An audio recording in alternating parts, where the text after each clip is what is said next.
name is Dennis Fagan. I run the security for World Wrestling, and one of our wrestlers that lives down there is missing. We need a welfare check done. And what's his name? Chris Benoit.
Hang on. Sometimes this does this.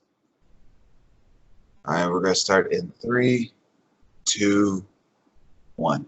Start, brother. Are we off? No, we're recording. Right, cool. After you, mate. You're the introduction meister. Okay. Yeah, I was going to let you go first. Yeah, Okay. Hello, everybody. My name is Joshua James, and welcome to Oregon Wrestling Observer and OWO UK. With me is my longtime good buddy Richard. How you doing today, brother? I'm doing good. I'm feeling a little bit lighter facially. Feeling the cold a bit now. I'm regretting it, but yeah, I'm good. I'm staying safe, and I hope everybody out there is as well. Obviously, you are, because we've discussed this. Yeah. I hope My face everybody's is getting a little bit itchier now since I've been growing a beard. So. Yeah, you're in that point. Yeah. Ride that out. It's smooth sailing from there, my man. Mm-hmm. But anyways, we are here to review and talk about Dark Side of the Ring Season 2. Before we start with the first episode of Season 2, you watched the documentaries of Dark Side of the Ring, right? Yeah, I watched the entire first series. What did you think of it? Like, showing, like, stories that we probably didn't even know about. Like, what did you think? I'll be honest. The Macho Man Elizabeth one, Mm-hmm. I knew little bits of the backstory between them, about his jealousy and all that sort of stuff, and how she went off with Luger and everything. So I knew most of that, but there were still some bits in there that I found entertaining. Well, not entertaining, so that's the wrong word to use. Enlightening. I think I know what you mean. Like, yeah, enlightening, not entertaining. Intriguing. Yes, intriguing. Yeah, stuff that I wasn't aware of. The Bruiser Brody one, I actually found that really good. I enjoyed that one. I knew he'd been stabbed in the shower room, but that were all I knew. Obviously, because like it were all, when it happened, it were America and stuff, and over here in the UK, we didn't have wrestling till about 88, 89 on Sky TV, and not everybody could afford the satellite, so yeah. We didn't have it. So like a lot of it, the old territory stuff and that, I totally missed out on. But I knew he'd been stabbed, and I'd started seeing different stories on the internet. But to watch it and say, right, this is what happened by eyewitness accounts and everything. What else was the Fabulous Moolah one? That was the last one of the series. That to me is why they skipped the Moolah invitational thing at WrestleMania. Once that came out and they saw exactly what she was like, that's why they pulled that. You think that was the right move to do? Yeah, definitely. What she did to them girls were absolutely disgusting. Yeah. I know there's people out there who say, yeah, but where's the proof? Where's the proof? The proof's in the pudding. WWE pulled her name from the Battle Royale thing, whatever it was for women. So they obviously know that there is some proof to it. There's some truth to it. I'm trying to think what else. Oh, the Montreal screw drop. We already knew that one. Yeah, that really didn't tell us anything we didn't know. And then there was the one about that gorgeous Gino Hernandez. That's him. I'd never heard of him. I didn't have a clue about it. But I watched that one and I was like, wow, that one blew my mind. That it could be a gang thing or mob thing or whatever it was like that. What drug dealing and all. Yeah, yeah, that totally blew my mind at that. I was like, wow, I can tell you right now, Gino Hernandez was he was like the '80s MJF. Let's just say that, mixed with a little bit of $1 Million Man. Right. Like he was like the ultimate bad guy in WCCW, and people hated him, and he was good at it. That's one thing. Yeah. He loved getting hate, but I think it's just like the lifestyle that he was living in. That's the one that kind of took his life a little bit. Is the drugs and all. And like, the one thing I like about this documentary is just like it's shown like wrestling's not all sunshine and rainbows. It's a very dark place. Yeah. I mean, instant. Obviously that's why they call it the dark side of the ropes. When you get into the spotlight, is what you see. But yeah, I'm trying to think if there were another episode. There were Montreal. There were Savage Elizabeth, Hernandez, Bruiser Brody, Mullen. The Von Erichs. Von Erichs, yes. Some of that, I mean, I knew about the sort of curse of the Von Erichs, as it were, how they all went off the rails and stuff. That one made me sad. Watching that, and then I watched, as I was telling you about the review series I'm going to do for the OWO UK of the ECW pay-per-views, the old school one. Yeah. Sorry. The first one I watched had Kerry Von Erich in it. Oh, really? He come down in a mask, and you were like, the woman brought him out. Which ties into nicely what we're going to be talking about. But yeah, she brought him out and said, Kerry Von Erich couldn't make it. He had to cancel, so I've got a replacement who's suitable, blah, blah, blah. And he will be known as Woman's Choice. Anyway, this guy comes out with this mask on, with a robe on, with Kerry in the rhinestones on the back. So I'm like, I wonder what that could be. Anyway, he gets in ring and he starts his match, and then eventually the mask comes off, and he's like, "Oh my God, it's Kerry Von Erich." I'm like, you'd have to be stupid to not realise it, but but that match was, I think, about 6 months before he passed. Really? So I were really close to just before he passed. I can't remember without looking at my notes because, as we've discussed, my memory is shocking. But it were not long before he passed away, and looking at him, the guy were in phenomenal shape, absolutely phenomenal shape. I'll tell you two other guys as well that were on that show. Just while I'm getting sidetracked, British Bulldog. He was on that show, and so was Axe from Demolition, but he was under a mask wrestling as somebody else. Repo Man, I think, or no, Super Destroyer. Super Destroyer. It could have been actually, yeah. The Masked Superstar. That's what he was. Yeah, and it's his real name, and I'm like, I know that name. So I googled it. I'm like, that's Axe from Demolition. So I knew it, but I just, you know a name, you like, I can't picture. But yeah, Kerry Von Erich, he were in brilliant. It was like 93, so it was just after he left WWF, wasn't it? Really, I think he just lost Intercontinental title again, and then he sort of vanished, and then did a lot of independent stuff. But yeah, the Von Erich documentary, I thought that were very enlightening.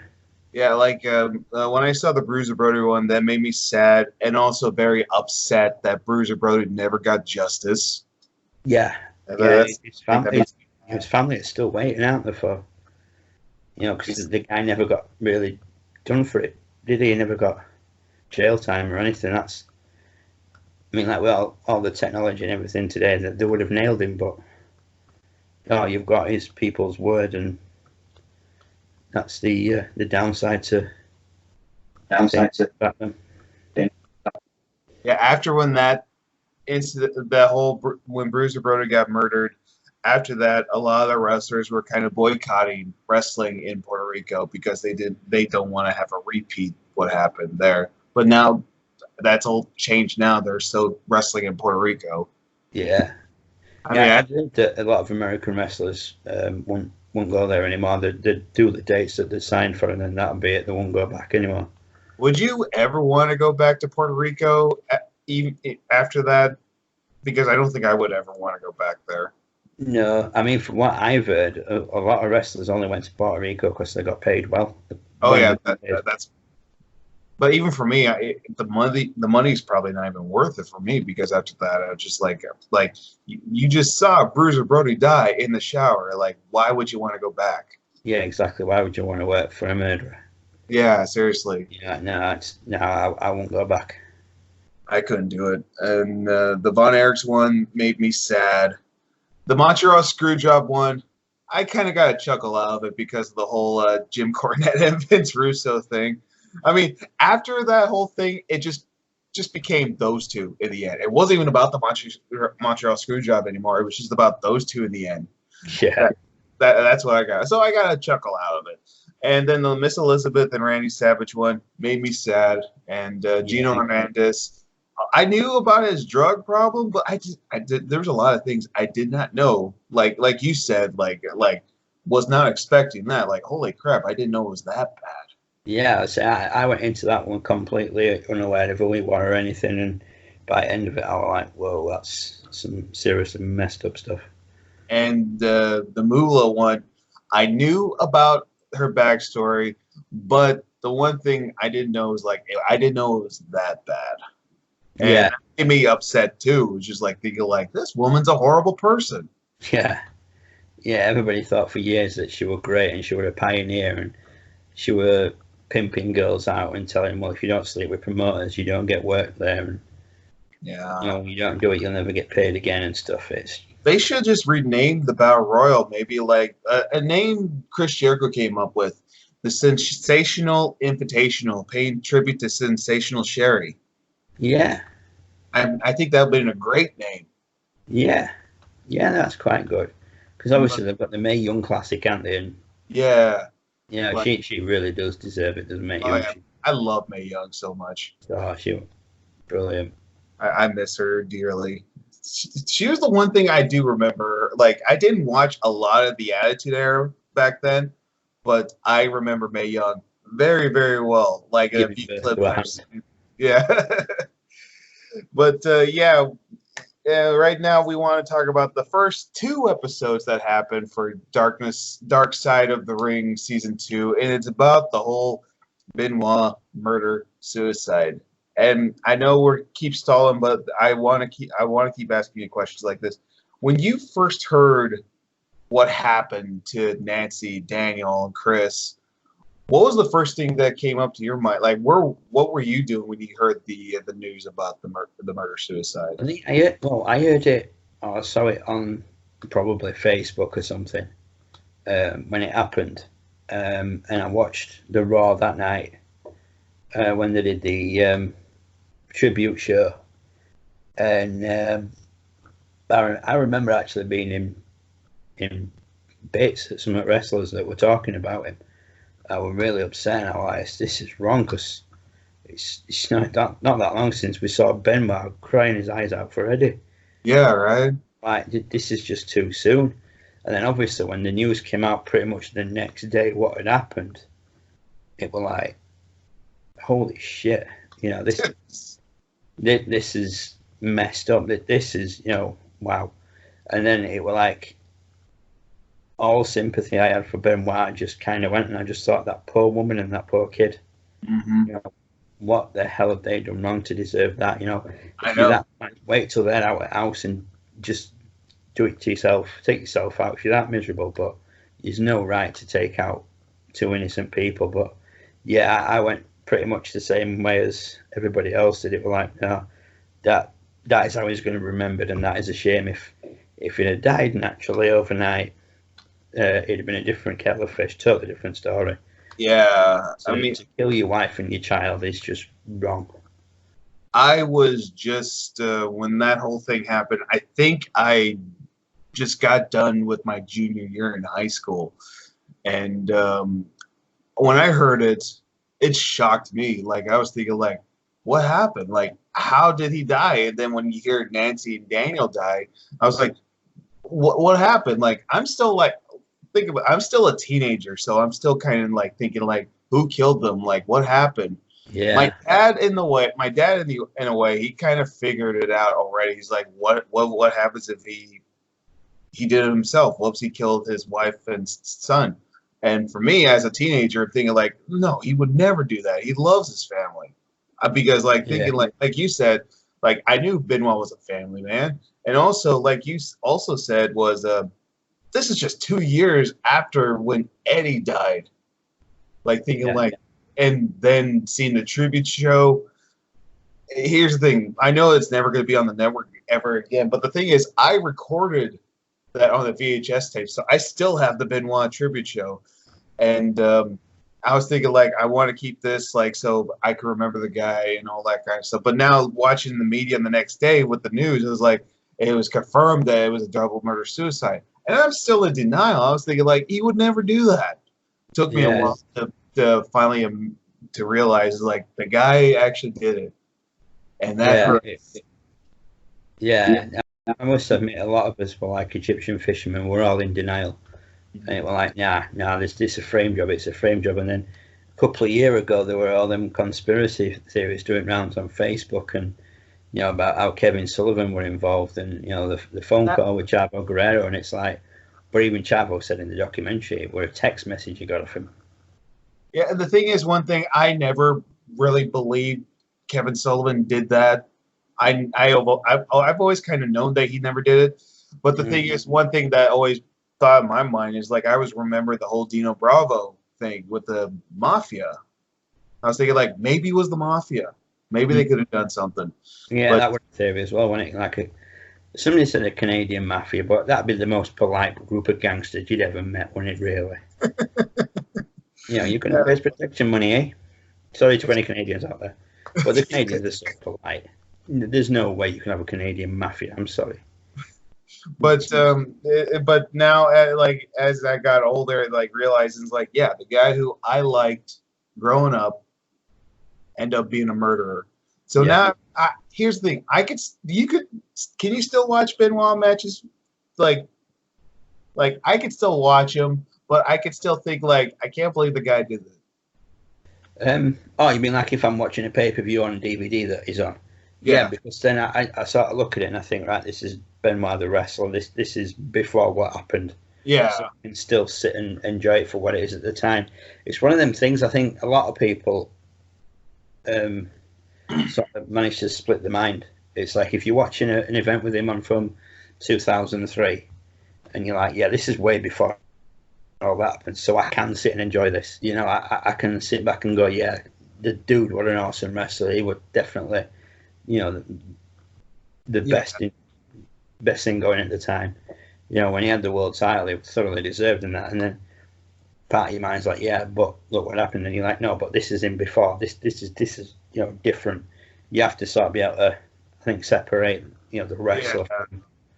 I'm the exact same way, and me and my friends are the exact same way too. We just think when we're watching a Benoit match, we're thinking like, nope, this is Benoit the wrestler before anything else happened. Yeah. This is 2003. We're back in 2003 watching a Benoit match. Yeah, exactly. I mean, what you're going to do, skip it, and then just... I mean, like the triple threat match where he won the world title, him, Shawn Michaels and Triple H. Absolutely amazing match. Great match. You're telling me that people are going to watch the whole WrestleMania and then just turn it off when it comes to that match? And go, oh, nothing happened after that. That it ended on this match. Yeah. But there probably will be people who do that, though. There are some people who actually do that. Like, I mean, like I don't know any, but I do know like I've seen some podcasts or some fans explain like they can't watch a Benoit match ever again. And here's the thing: I'm not saying that it's a bad thing. I completely understand why they don't want to watch it, because I could see when they see Benoit, all they can think of is what he did, and I get it. I completely understand. Oh yeah, but I get it. But yeah, I think you've got to be able to differentiate. The pre-2007. Yeah. Benoit up to 2006. And then 2007. You sort of take it as it goes month to month till what happened. But I mean, I remember just being absolutely stunned and just like, I can't believe he's dead. And I thought it's going to be something to do with steroids. It's got to be. It's going to be, heart failure due to steroids, like Eddie, like Bulldog, like Warrior, like Rick Rude, like so many of them. And then, obviously it all came out the next day what had happened, and it was like, wow, weren't expecting that. Yeah, seriously. Another thing I want to say is, like, there is spoilers. There might be a few spoilers on this review. And the both episodes are on YouTube right now, so go check it out if you guys want to go watch it. Before you guys want to watch a review, watch the 2 documentaries, and then come back here. Or if you don't care about spoilers, hey, welcome. We welcome you guys here. Yeah. So, first of all, what did you think when you first heard the announcement that Dark Side of the Ring was going to make a documentary about Benoit? What was your first thoughts on it? I wasn't surprised at all. I thought it were inevitable.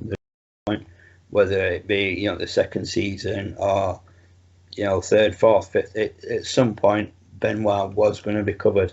And then when you told me that it were, the first 2 episodes of season 2, I was like, they've got that done quick. They've really, But having said that, we don't know how long ago it was filmed. I mean, they could have been filming that while first series were airing. Still. That could have probably been more than 1 episode, probably, if they wanted to. Yeah. I mean, I think that's why they split it over 2, innit? Because there was so much to go into. Like we said with the other ones from season 1, you could fit them into like half an hour and tell the story of what happened. Whereas with the Benoit one, I think they did it well in how they told the story about they built it up. Gave you the background and everything about how he got into wrestling, how he looked up to, how he got involved with Eddie and WCW and all that, moved to WWF and blah, blah, blah, blah. Built it up, finished it, and then in the second episode, it was like, right, then this happened. And took it from there, and it was like the build up to it happening and then the aftermath of it happening. I think they did it really well doing all the 2 episodes. A very good job. It was just like I said, this was by far the most heaviest of documentaries I've seen. I've seen some heavy documentaries before, but for a wrestling fan, I think this one was by far the heaviest, because there was so many information in this documentary that none of us knew. We knew there was something, but oh my gosh, seeing the crime photos, I was not expecting that. No, I didn't. I mean, when they showed it, please tell me they're not going to show any of the bodies, and I thought, no, they won't, because they won't be allowed to show them, thank God. Yeah, I was I don't want to see the bodies. No, don't. Yeah, I must admit, because the first one it showed was the kitchen, wasn't it? And I was like, that's fine, a kitchen's a kitchen. And then when it mentioned little Daniel's room and it showed you a photo, I was like that. Oh God, no. And then when it showed you the next photo, were like their bedroom where they found Nancy. I was like, oh well, yeah, they're obviously not showing them photos. They can't, and that's a good thing, and thank God for that. That we got to see that. And then it's not what I want to remember. It's not what I want to see. I mean, I know there's probably some people who want to, but I was for me, I can't see that. I don't want to see that. Yeah, it's like the people who want to see the photos of Kurt Cobain where they were found in the little house thing on his property. Yeah. You see the photos of his body and everything. It's like the photo I did see that got released where you could just see his waist and up the middle of his body, and that were enough. It was like, no, that's that's enough. I don't need to see the top what's left of his head. I don't want to see that. Yeah. That's proof to me that guys. Yeah. But with the whole thing with Nancy and Benoit, I knew they were in a relationship. I knew it was supposed to be a storyline with him and Nancy and Kevin, but there's more information we didn't know. There could have been abuse with possibly it could be abuse with Kevin and Nancy. Yeah, well, I mean, her sister said, didn't she, that he'd been abusing her, and it was Chris that took her to her sisters and made sure she were okay and everything. And you know, and that's how their relationship started, isn't it, really? But I mean, I didn't know that he was married at the time. I'll be honest, I thought he was just single, and you know, they just latched on through the storyline. I didn't realise that he were in a marriage that were sort of I did not know that a either. dead marriage sort of thing. And they ended up just sort of gravitating towards each other, like Chavo or somebody said. But yeah, it was somewhat ironic how she left Kevin for him. It's like what a lot of people said about that story. Like Kevin Sullivan booked his own divorce and kind of did so. But yeah. But I mean, at the end of the day, if he's been, you know, a shit to her at home and he's knocking her about and what have you, and he's being abusive, you know, then yeah, you give her time to get out of the way and be with somebody who's not going through the same at home, but is going through a rough patch as well. They're going to get talking on the road because, you know, obviously there was sort of some relevance like kayfabe back then when they were good guys travel together, and, you know, and it was just about, well, it was just before it died really, wasn't it? But and it was like, yeah, you know, they just got chatting, and it's, I mean, you could compare that to Edge and Lita. Yeah, you know, they were both she were in a rough situation with Matt, and you know, Edge were, I can't remember if he were in a rocky relationship or what, and they just got talking, and I think he was. I'm not sure. I don't remember. I mean, he could have been. I'm not sure. Yeah, I can't remember. I've read his book a couple of times, but it doesn't go that far. It doesn't mention. It don't go up to that sort of time. If it was, he's just probably wanted to keep it quiet because he doesn't want to mention her name. And I think that's a good idea. So yeah, but I mean, if anybody wanted to find out, you know, Google, Wikipedia, you know, they're going to find out if they want to. Oh yeah, for sure. But yeah, I mean, it was weird because, like I said, I didn't know Benoit were married at all. I never knew that. I knew she were married to Sullivan. Yeah. But weren't Kevin Sullivan her second husband? Am I remembering that right? Yeah, she was married before with started working with Sullivan, and then getting with him. Worked with Benoit, got with him. There's a bit of a pattern there, really. I'm not saying anything bad about her because obviously no. It's kind of like, you know, saying like if you can't find the right one, it takes a while to find the right person. Yeah, but maybe don't always be working. Oh yeah, but the weird part is like when I saw that, I was just like, okay, so Nancy was with her high school sweetheart, and then and then she got with Kevin Sullivan. That turned into a good relationship in the beginning, but then kind of turned toxic in the end. Yeah. And then she got with Benoit. And the one thing that kind of hurts me the most about this documentary, that hurts my heart, is just seeing the video clips of them, like, you know, like together, like with little family, or the pictures. Like, the one where they're just laid in bed and, you know, he's got his arm around her and, you know, they're just laughing and joking and, you know, all smiling. You could see the genuine happiness in the pair of them. And it was just, to think how it ended up, it was just, you know. Yeah, that's the one thing that hurts me. It's just like, you know, seeing the pictures and the video clips. It's just like why? Like, what happened? Like, it's just like you said, like you could just see the happiness in the family. Everybody in the documentary said, didn't they? You know, like Malenko and Chavo and Vicky Guerrero. I mean, Vicky Guerrero has still got the photos, hasn't she, from their wedding day? And I love all these photos because they're just so happy. And you know, the one where she showed you Nancy sat down, she's like, and then she looks like the princess that she was. You know, and there's a picture of him holding Daniel and stuff, and they're like, you know, Daniel, what best man and stuff. And it was just like, yeah. I mean, even with when they interviewed David, his eldest son from his previous marriage, and he said, you know, Nancy, and you know, I mean, because you know, she was my mum, because there were no step in that house. She was mum, or she was Nancy. You know, there were no, that's my stepmom. It's like, no, that's Nancy. You know, and it's like he said, she treated him like her own. You know, there were no, well, you know, Daniel is biologically ours, and you know there.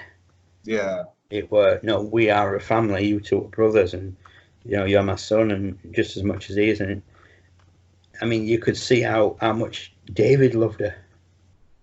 The photos of them, and when Chris were off wrestling, and they were on about that one where they had a family day together, just taking photos around the house and in the garden, and while they were out walking dogs.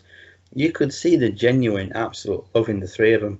Oh yeah, for sure. Watching David and Daniel, wrestling while they're watching WWF in background, and we were going to be tag team champions at World one day, and it's like, who knows, if what hadn't have happened, your dad could have trained you, and God knows you could have been tag team champions at World. Yeah, like it just I mean, it just makes me sad. I mean, I feel so bad for Daniel, and I feel bad for Nancy's sister, just knowing like the amount of trauma they had in the end. Like it's just like Yeah. just I mean like that's the one thing that hurts me. It's just like seeing the love there. Like you could definitely really tell they all loved each other. That was a happy family. Yeah. I mean, it's just it broke my heart. It broke my heart all the time. Every time they show clips or pictures, like the wedding picture, like on their wedding day, they're feeding Daniel. And I was just not Daniel. I mean, Daniel. They're feeding him, and they're feeding him. They've actually just said the vows.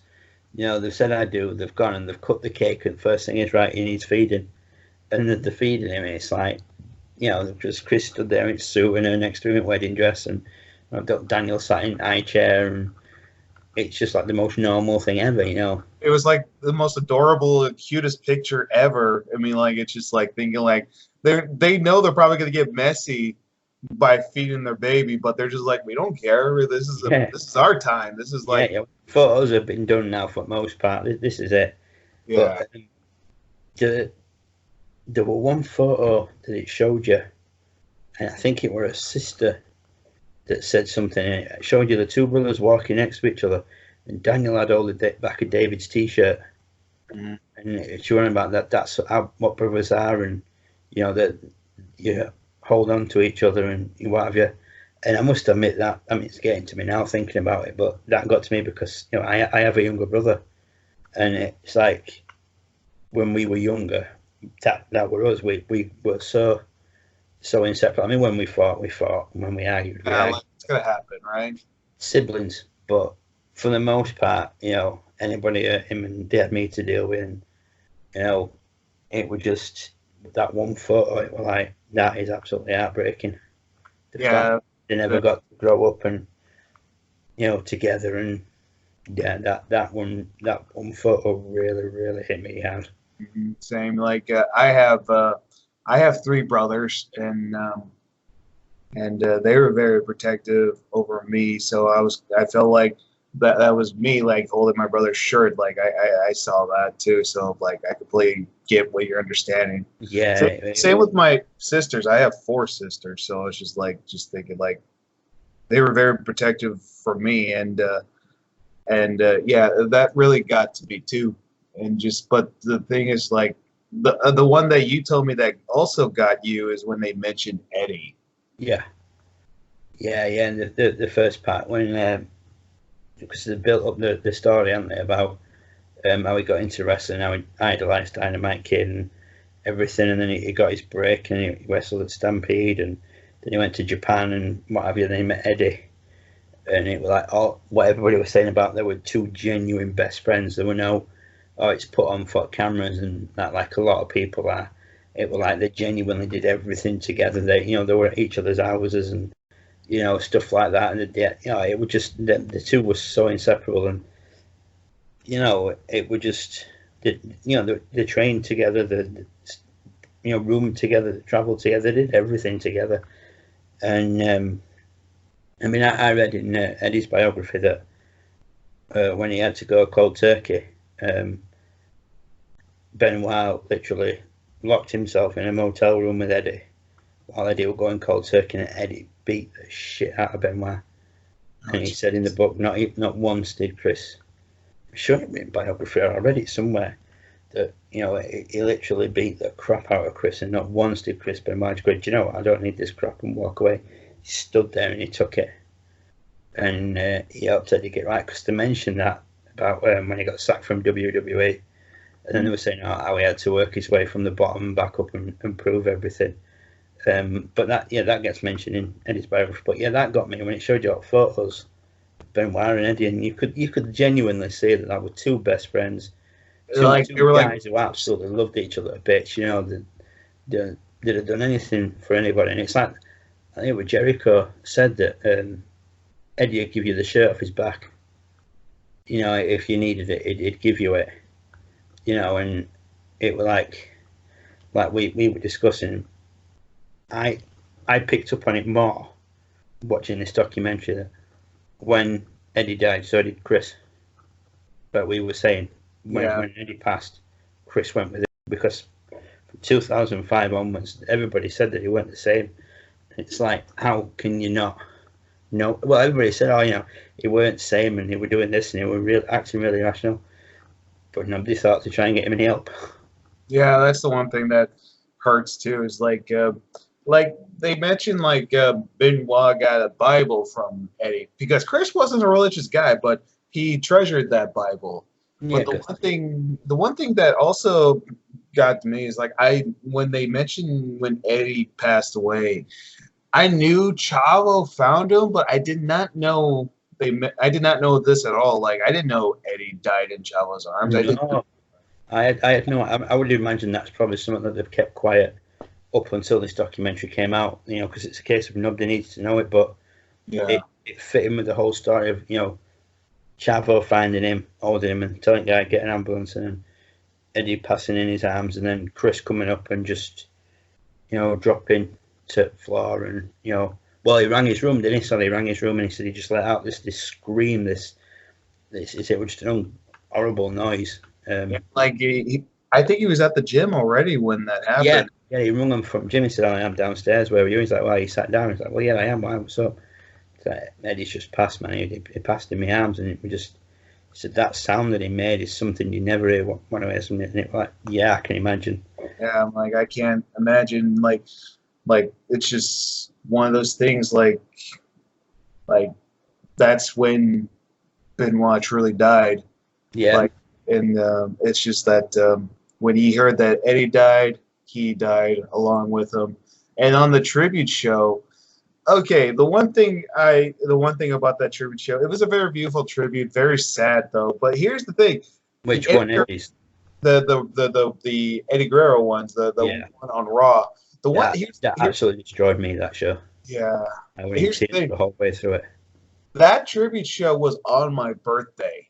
Oh wow! Yeah, happy birthday, man. And I remember watching it, and was supposed to be my happiest day of my life, birthday kind of thing, turned into the saddest, because I was watching it. My dad watched it along too, and oh my gosh, that tribute show, that killed me, because it's just that, and especially seeing, if you watch it now, especially when you see Benoit, you could definitely tell he didn't want to be there.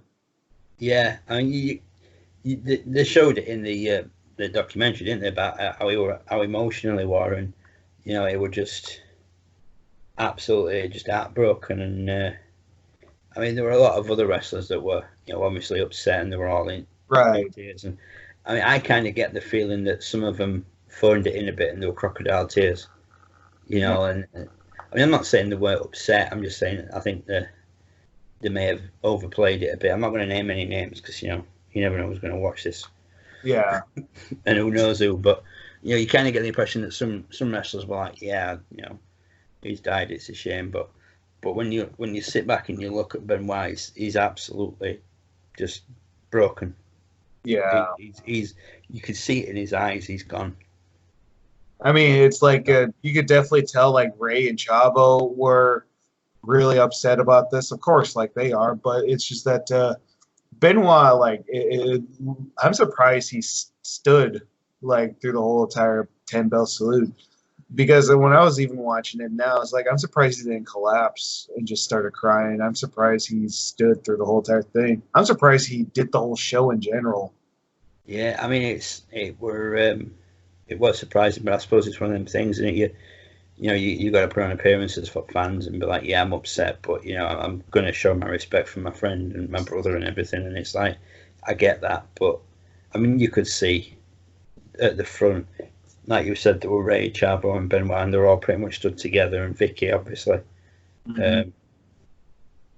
Was Vicky there or was she separate? I can't No, remember. she was at home. She was at home. Yeah, that way. Yeah, she was. Oh, I'm trying to think of what that was stood near him. But you can see sort of Ray, Chavo, and Chris Benoit are all sort of stood within a close vicinity of each other because it's a case of all three of them know that if one of them goes, the other two are there. If one, like you said, collapses, the other two are there to grab him straight away. But yeah, I mean, it was absolutely heartbreaking to see him crying Like, because like when we talked about, like, as we watch the whole entire documentary now, it just makes me wish that they offered Benoit, like, take a few months off. You need, like, that we know how close you were, Eddie. Take a few months off, maybe go see some counseling and all, and just come back whenever you're ready to come back. yeah, we'll have regular meetings, and when we're thinking up to it, you can come back, and obviously you'll have to give up the title, but if I think he still had it at the time, I'm not sure, but but yeah, it's like we've discussed the fact that it was a case of I just have to excuse me when I get shuffle my position, my legs going up. It's okay. Yeah, it's like you've just lost your best friend, your brother. You've gone to the funeral, you've cried your tears. Now get your shit and get on plane, go wrestle in Europe. And it's like everybody on the documentary said that we're on that tour. It wasn't the same, and it's like I said to you, everybody noticed it, everybody said it, but nobody thought to say to the management, he's not right, he needs help, he needs to go home and get himself straight because he's not right.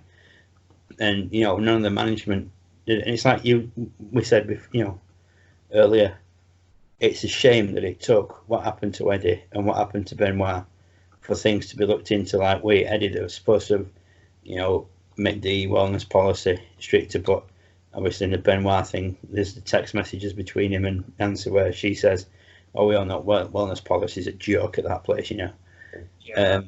And it took obviously Benoit's passing for the whole concussion thing. And if anything like that happens, you go get counselling, you go get therapy, get what you need. Why wasn't that offered to? And it's 2007. It's not like we're going back to 80s where men were just expected to just go out and do the thing. It's 2007. Mental illness wasn't the myth it was in the 80s. It were known about, and it just amazed me. And from watching that he was never offered any sort of counselling.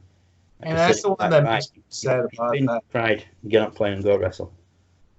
Go fly all the way over to Europe, 9-hour flight roughly. I mean, we flew to the States when I was 10, and it was 9 hours on a plane. So if we call it roughly, it's a 9-hour flight. Yeah, from El Paso to Europe and all, like, it's just... Yeah, so it's... I mean, we'll just assume, because obviously we don't know the exact where they were first, but assume they flew from America to England. It's 9 hours on a plane. That's 9 hours Chris Benoit is sat in his own thoughts, stewing, upset, mourning, grieving, a mental mess. And WWE as a company is still expecting him to go out and be the rabid Wolverine. Fans that have bought tickets, and it's like, no, sorry, you pull him off the card, and you just put, due to recent circumstances, they have on the things, cards may vary, or they can change. Yeah. Due to circumstances, so why not pull him off the tour? I mean, yeah, I know there's going to be some fans that are going to be upset because they want to see Benoit at that show. Yeah, but I mean, if I bought a ticket, I'd be like, oh, I'm good, but I understand why they've taken him off because of what with Eddie. The human side of you is like, yeah, I understand completely why they pulled him off the tour. There's that little selfish bit when you go, oh, shit, I wanted to see him. But then it's like, well, no, they're doing what's best for him. He needs help, he needs counselling, he needs time to grieve. Yeah, but we're like, no, you've been at funeral, cried your tears, get your shit and go wrestle in Europe. It's bang out of order. It was like when they mentioned to David as well about had the company reached out to you after your father's, after what happened, and you were like, oh no, they couldn't do enough for us at first, and then when they found out what had gone on, nobody bothered with them. It was just like, no, you're on your own now. that made me upset. That's the part. Yeah, I mean that annoyed me. It was like when JR went to funeral and he was representing WWE, and Nancy's sister went off at him and gave him a gobful about, what's the point of you being here? None of you give a shit and all this sort of stuff, and you're not welcome. You might as well just go away. And it's like you can't take it out on JR personally. Yeah. I mean, he probably was. I mean, it's like he said, he was genuinely upset when he first heard that Benoit had passed. And they did the tribute show. He said, and we did that without knowing the full facts. And yeah, shame on us. We didn't do his research. Yeah. But it's like he said that is, it's like incident that starts off at the beginning. If you're a wrestling fan, you know who Chris Benoit is, and that goes now for, kids who are just getting into it now. They'll never, unless they've got, dads that are as cool as us, they've got massive DVD collections and can say, look, right, these are two of the greatest wrestlers that, you'll only get to see one of them on network, that being Eddie. Yeah. You won't get to see Chris Benoit because he did something that was just horrible in his life. But, this is the sort of stuff he could do in the ring. But also, we could also even mention, to our kids, in the future, but there is one person that you can still see, and she's by far, and I agree with Chris, saying she was one of the best women managers, and you could still see her on the network. Mm.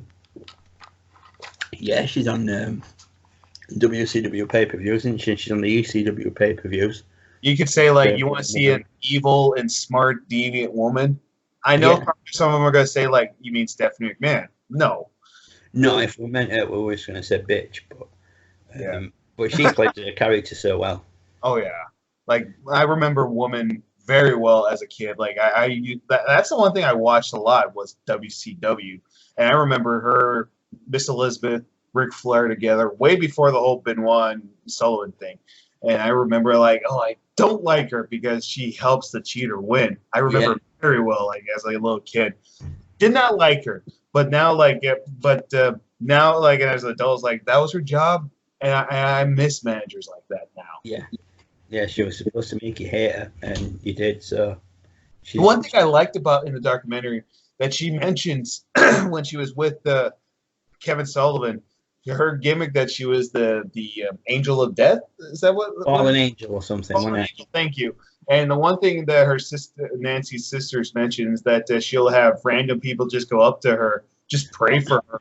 Yeah, putting their hands on her and saying, we're going to say a prayer for you. And it's like, well, they obviously think I'm that bad, so I'm doing my job right. And, she obviously did do it. I apologise for the camera moving. I'm sat on bed and I've got the laptop on.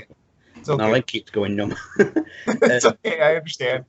But yeah, she did it that well that, people genuinely hated her and these go, I'm going to say a prayer for you. And it'd be like, go for it. Like that, but it was working. And that's one thing I miss about wrestling. It's just making you really believe that this person,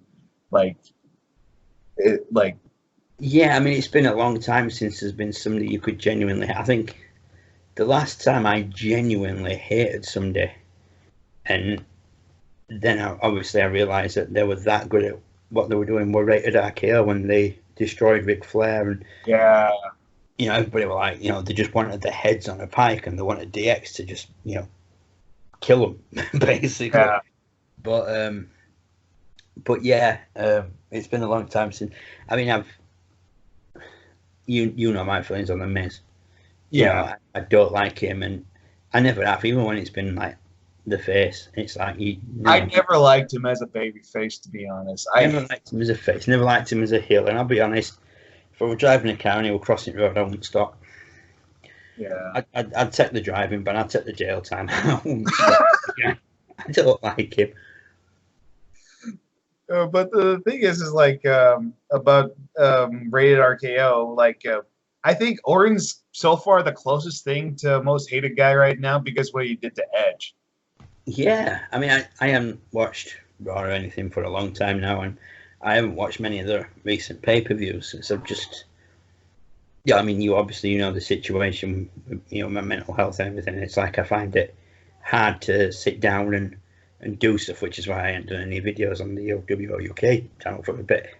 I It's like, understand, brother. Like you need to take care of your health before you think yeah, of anything else. So it's like I'm looking at it as that's a good distraction. It keeps me occupied and everything. So I need to get my ass in gear. But yeah, it's like we edge.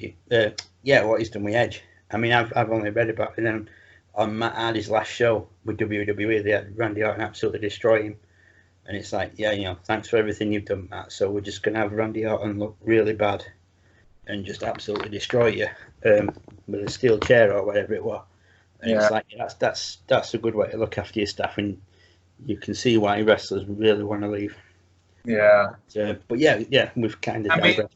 It's just knowing, like, with wrestling how it is today, like with WWE, and Benoit was a WWE guy.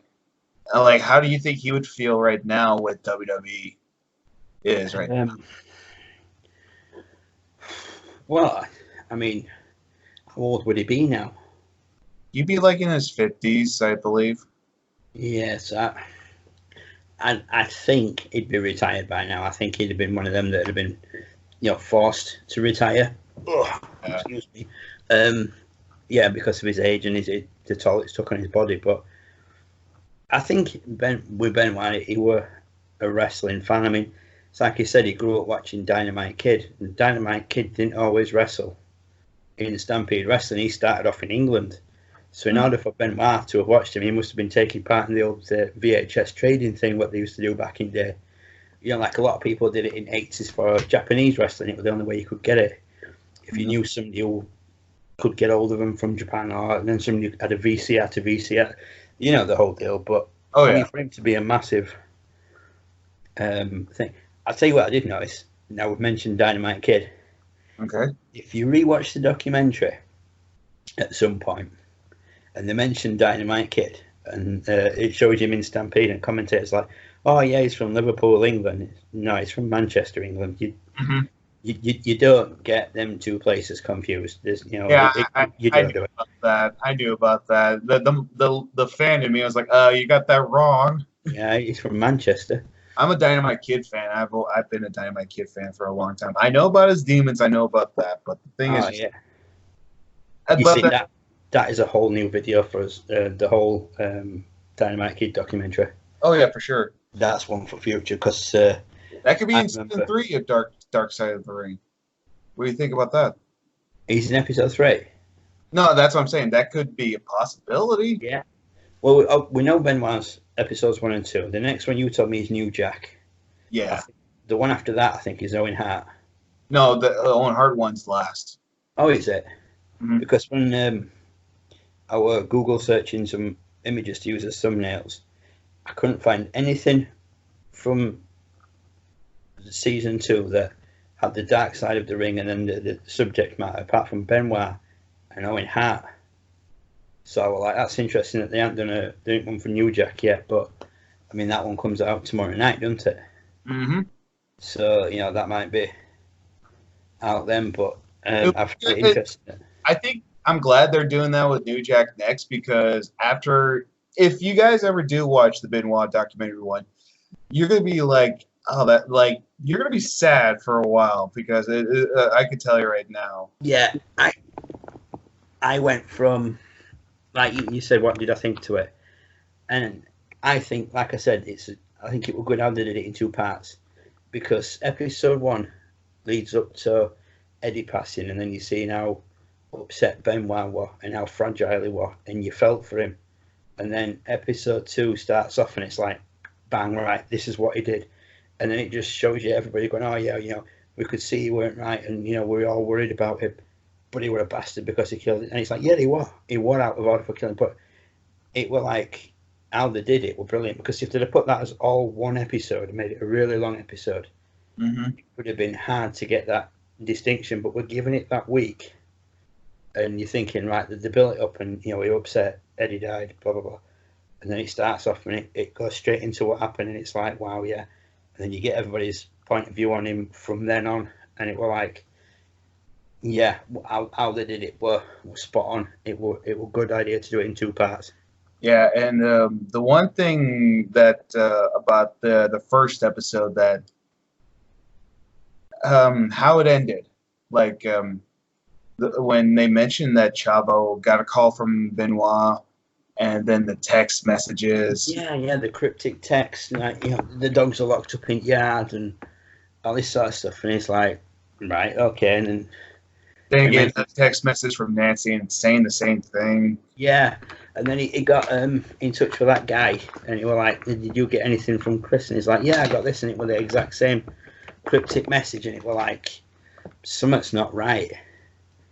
And yet, I mean, I can't remember if Chavo said he tried calling him, or they were just like, "We'll just leave it," or whatever. But and you know the screwed up part about this, before we get to the incident, I found out that I think this is true. I don't know if it is that Benoit was actually looking for plane schedules just right after when he killed his wife and son. He was looking for plane schedules to go head up to the Night of Champions pay-per-view to face CM Punk.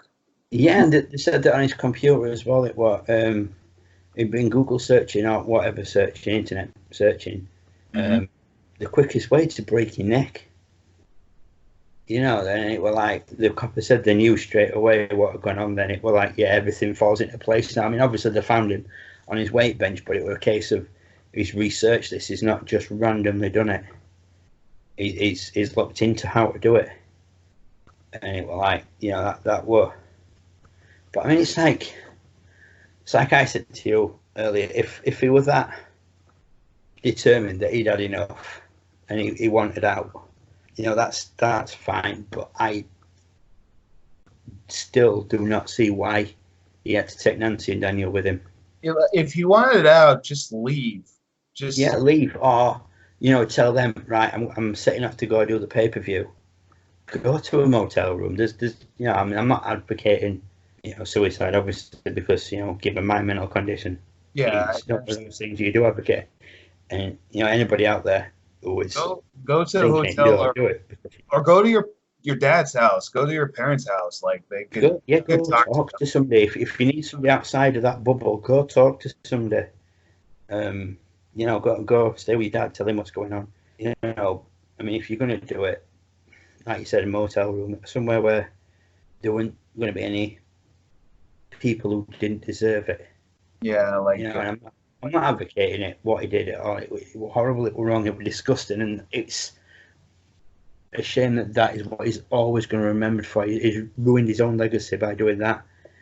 But like I say, if you're that out of it, make arrangements to do something. Can you imagine? Go seek counselling. Counselling is the best thing. But I mean, I know he was so much of a man's man, and he probably saw it as a weakness to go counselling. But that's what I mean. Like, go talk to your parents, or like I know they would. I mean, like, if you don't want to risk or talk to your wife about this, at least go talk to your parents, and I know they will help you. I know that for a fact. If you don't feel like you can go talk to a stranger, but you can't exactly talk to Nancy about stuff that he's going through, because she might think, oh well, he's blaming it all on me, and then that starts a massive argument and things get worse. Yeah. If you can't go talk to your dad, I mean, obviously he had Chavo, but the one person he needed then was Eddie. Yeah. But Eddie wasn't there because Eddie going was the reason he was in the state he was in. It is the literal vicious circle. He needed Eddie, but Eddie weren't there, and it was the reason Eddie weren't there that were making him like he was. But yeah, I mean, it were. Can you imagine after when Benoit killed his wife and son? Can you imagine him just showing up at the pay-per-view? That would have been, if it had just rocked up like nothing happened. I'm really sorry, transport issues, but I'm here now. I'm ready to go. We're in main event. And he was supposed to win the ECW championship. Can you imagine him winning ECW's world title, and the next day finding out that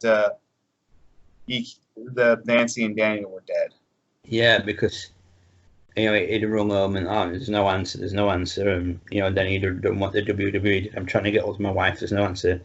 Ring her sister, can you go over and check her? William Regal lived in the same town, didn't he? Mm-hmm. Because I can't remember who it was that pointed it out. Jericho mentioned that Regal's. When you watch what Regal says and his reactions, it's like he obviously knew some of what was going on behind the scenes between him and Nancy. That's why he only said, he was a great wrestler. He was an amazing wrestler, and the wrestling world has lost a great talent. He never mentioned anything about him as a person, just him as a wrestler. Mm-hmm. And it's like Jericho says, because it went until after he realised, he's from the same town. He lived not far away from him in Canada. So he obviously had heard what were, the arguments that him and Nancy were having and stuff. So, end of the day, then why didn't William Regal take him to one side and just say, look, everything okay at home, how's things going on? But they did say that after Eddie passed, he pretty much locked himself away, didn't he? He didn't really talk to anybody anymore. And, Eddie brought him out of his shell, and then he used to go and he'd talk to people and stuff and that. But then when Eddie died, he sort of crawled back in and became a bit more introverted. Is that the word? Yeah, like when Chris Jericho mentioned that about when he found out about the whole Benoit thing, and how they ended the first episode is like he fooled us all. Like when I heard him say that, I was like, that hurt me a lot too, because like thinking like this guy who I loved like growing up and been a fan of, as like was everything about him. Was that a lie? Like thinking like that hurt me just thinking about that. I don't think everything at that point that I know, but it's just like, but you know what I mean. It does plant that seed of doubt.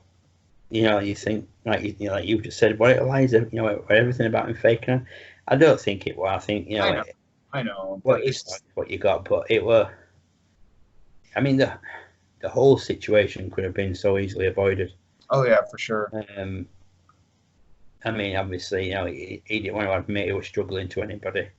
He wanted to see like the man's man and all this sort of stuff. But we're 13 years later, and the second episode, like the second documentary, that one was like also the heaviest too, because they started off like you hear the call, like them like calling saying that they're.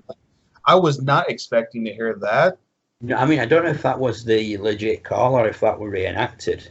But yeah, that were a surprise to me, the actual call that was made to the the police. I mean, I didn't even know they did those welfare checks. But again, if they're doing stuff like that, welfare checks, they obviously know that there's something wrong with his state of mind. So why not do something about it? Exactly. Right. But it amazes me that, like I said, we're 13 years on. And now everybody's still talking about Chris Benoit to this day for all the wrong reasons. Mm-hmm. Everybody's talking about what happened with Nancy and Daniel, not how he, were the greatest world champions of the war and, and everything. But, I mean, it's like I said, 13 years is a long time, especially in like when it comes to medical stuff, medicines and, progress for things. I mean, it's like now the concussion thing. If it hadn't been for Chris Nowinski, that wouldn't have even come about. Yeah. And, kudos to that guy for having the bollocks to go and say to Mr. Benoit, look, I think this is what's going on. I know it's bad timing, but I believe that X, Y, Z, would it be possible? And his dad was like, yeah, do it, because I want to know. And that's when they discovered all this, is it CTE or something or whatever? Yeah, CTE. Yeah.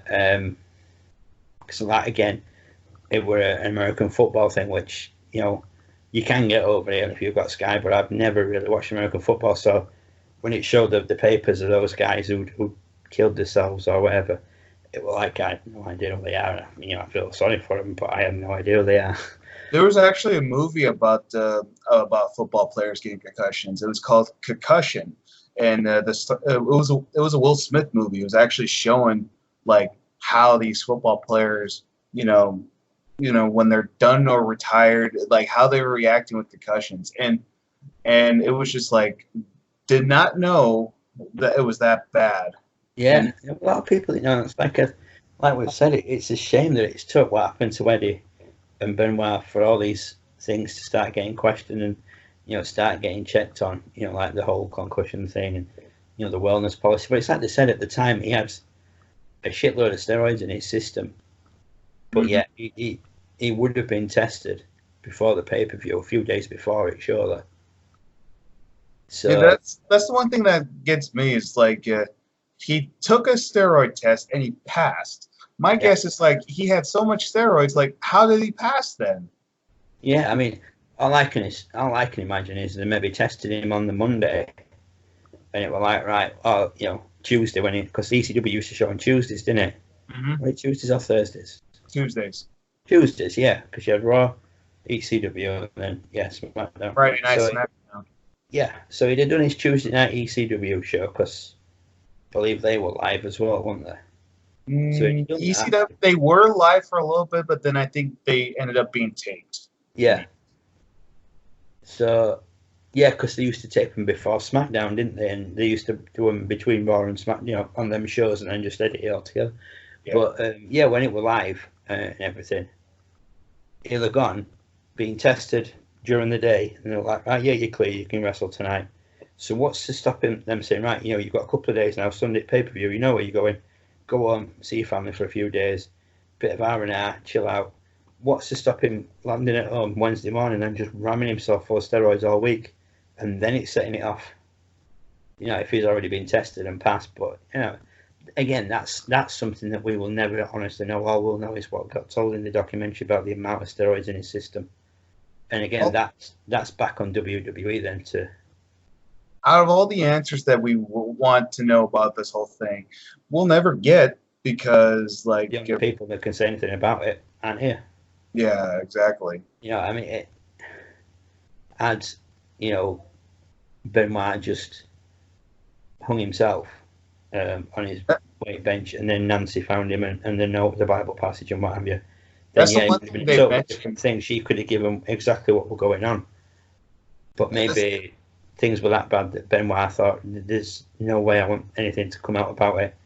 I mean, there's going to be 1,001 conspiracy theories. Yeah, that's one thing I don't like.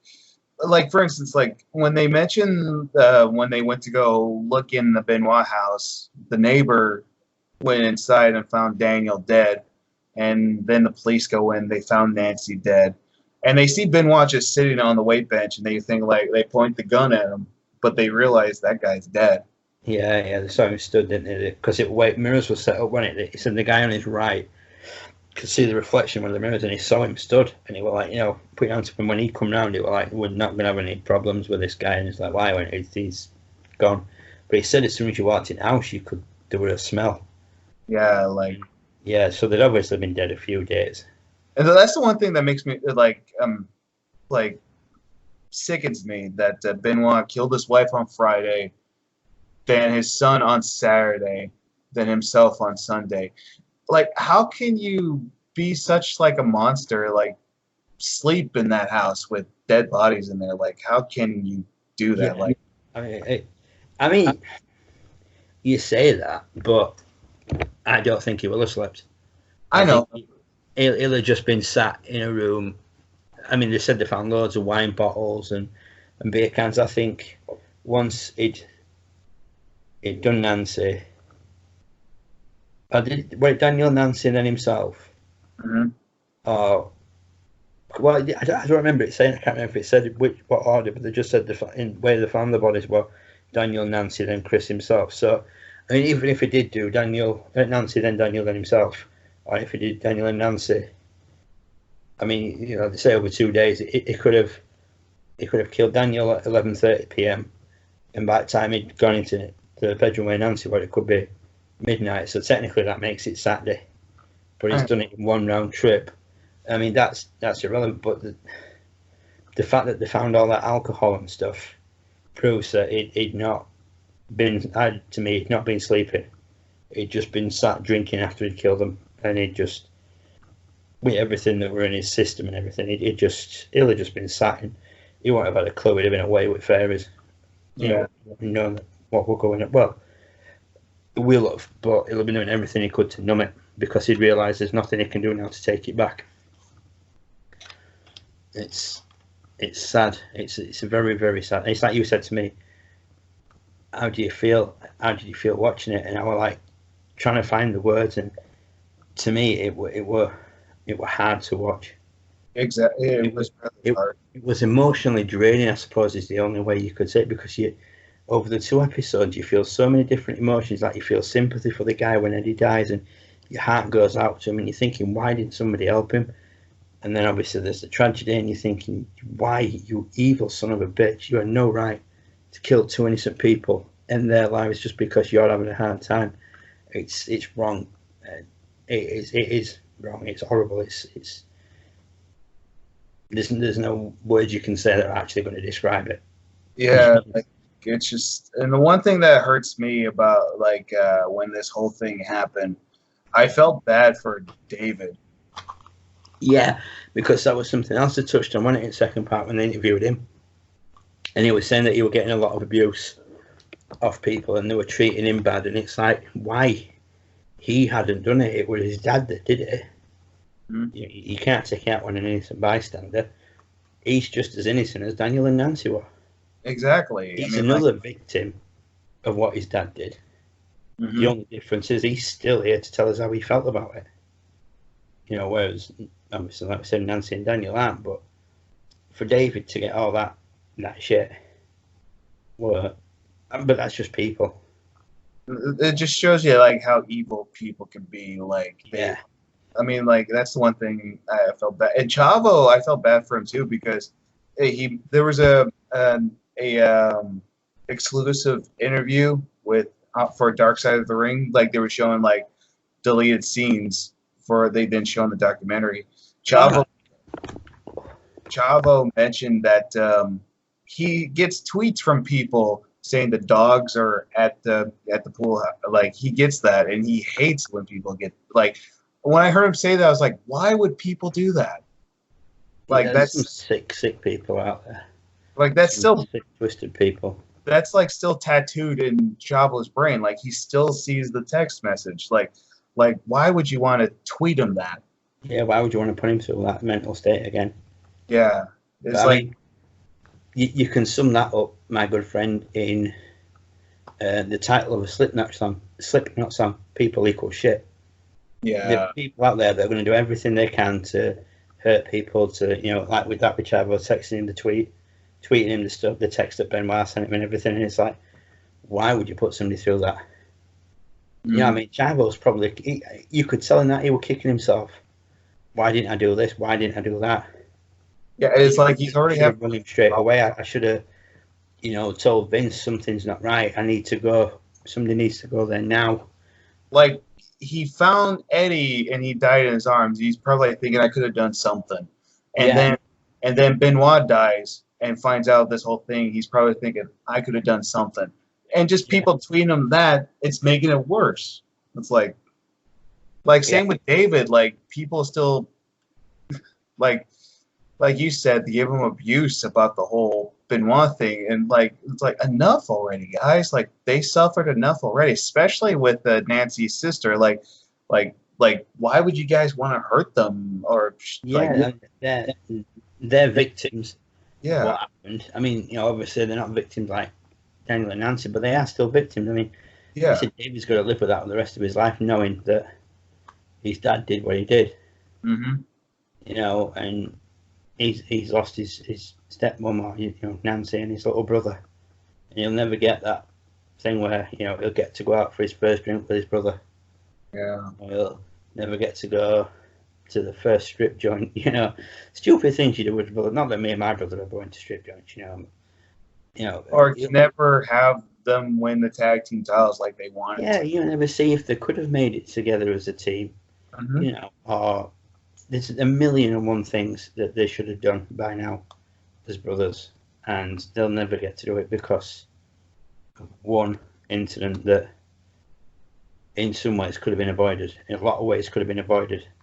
Like we've said, he should have been offered time off for counselling, and he should have been forced to go see a counsellor if need be. And the one thing that they mentioned in the documentary with David is that he took a few months off from school because of this whole thing. And he couldn't even watch the news because that was the one thing they kept talking about. He said it were all over the news, so he just couldn't watch telly because he couldn't even watch wrestling anymore. And it's like he said that was the one thing he loved, watching wrestling, and he couldn't even watch wrestling anymore because everything, no matter what happened, it all led back to his dad. It were on the news. It were on, the wrestling itself, that it were like that. My dad should have been there now. You know, he should have been wrestling so and so. You know, yeah, that young lad lost out on a hell of a lot. I mean, that just makes me sad knowing that David went through that. Like you mentioned with the funeral, like with JR showing up at Nancy's funeral, Nancy's sister just literally like cussing him out to get out of there because she knew like it had to do with work more than. Yeah, But it would just, you know, it were appearances on it from company. You know, we'll send somebody there. So he was keeping up appearances on our part. But, you know, at the end of the day, I think JR would have genuinely wanted to go and pay his respects to Nancy and Daniel. Because it's like Jericho and said, you know, the wrestlers who had kids when they took them with them, they used to go and roll around with them in ring. It's well known if you watch the, how is it, Wrestling with Shadows one. oh yeah, I saw Where that. Blade Hart is rolling around in ring with Shawn Michaels. Mm-hmm. You know, and Brett's just sat watching him. And if he were that against Shawn and he hated him that much, sorry, if I really hated somebody, I wouldn't let him roll around play wrestling with my son. I'd be like, do you know what? You can just go, you know, roll around with somebody else, but stay away from him. It's bad news. So he obviously had no real issue with Shawn at that point, and obviously afterwards he did. But Yeah. you know, for him all to turn and, you know, and poor David be left out, and I forgot my train of thought now. Yeah, that was it. You know, and they were saying, you know, they used to go and wrestle in ring with them and stuff. Mm-hmm. You know, they should have had that same opportunity to do it with Daniel. When Daniel went to shows as he got older, they should have been able to get in ring. You know, David and Daniel should have had that opportunity to, you know, go at it in ring, do a little bit of what their dad had taught them. Mm-hmm. You know, they should have had right to go for a trial. Hell, they could have been on NXT by now. Yeah, they could have been like on NXT, like they could be like NXT Tag Team Champions right now. Yeah, I mean, not they could have an NXT, AEW, Ring of Honor, TNA, Impact, Globe, whatever it's called now. It's gonna be called TNA once again. Oh, it's gone back to TNA. Yeah. Why I don't know, but yeah, they could have been there. New Japan. They probably would have started Japan first, like they did. Like retraced the dad's and Eddie's steps, yeah. And they could have come over to UK and wrestled for some companies over here. Yeah, definitely. They could have done indies and built up a really good reputation. And you know, it's like what Dynamite Kid. He has like I think it's his sons or nephews. I don't remember. I'm friends with them on Facebook. They're wrestling, and yeah, I joined the group. Yeah, yeah. They're called the Billingtons. Yeah, the Billington Bulldogs. Yeah. They could have been like that. Yeah. God, we could have had the Billington Bulldogs versus the Benoit brothers. Oh, that would have been amazing. Oh, man, you what? If only Tom Billington had been here to see it and Chris Benoit, you know, in the right circumstances had been here, them two sat at ringside watching their kids wrestle. Yeah, like the managers, like just watching. Yeah. And the crowd are just like, half the crowd wouldn't have a clue what significance was. But it's like, oh, do you know what? This would be like watching Dusty Rhodes if he had a daughter wrestle Charlotte Flair. Oh yeah. Yeah. After all the matches and stuff that Dusty and Ric Flair went through, if Dusty had a daughter, I mean, there were times when Cody was that much of a bitch in WWE. I often thought he was secretly his daughter, but we won't get into that. But yeah, it isn't the same as that. I mean, it's not the same as when Natalya wrestled Charlotte, because Natalya were always going to get buried because she were a hat. Yeah. Where Vince's loyalties lie.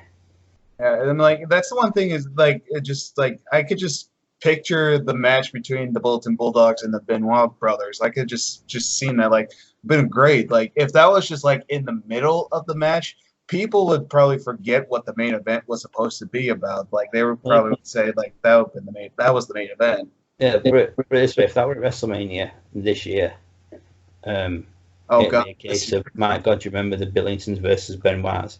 Yeah, that were awesome. What match after it? Some graveyard, boneyards. What was the crap match? I don't know. Yeah, there was some after it, and then there were a couple of other matches. There were a couple before, but yeah. But the Benoit's versus the Billingtons, that was the main event. I mean, like for Benoit to sit next to his idol and watch their kids would have just been absolutely outstanding. That was part of a mission for a ticket on its own, just to sit, somewhere in that arena and know that somewhere in there, Benoit and Billington are sat next to each other, watching. Like, yeah, Just watching they're their in here kids. somewhere. Just watching their kids. Yeah. Yeah, but unfortunately, that's something else we'll never get to see. Yeah, that's the one thing. And the one thing that I know we were talking about something happy. We had to, okay, because this documentary's sad, okay.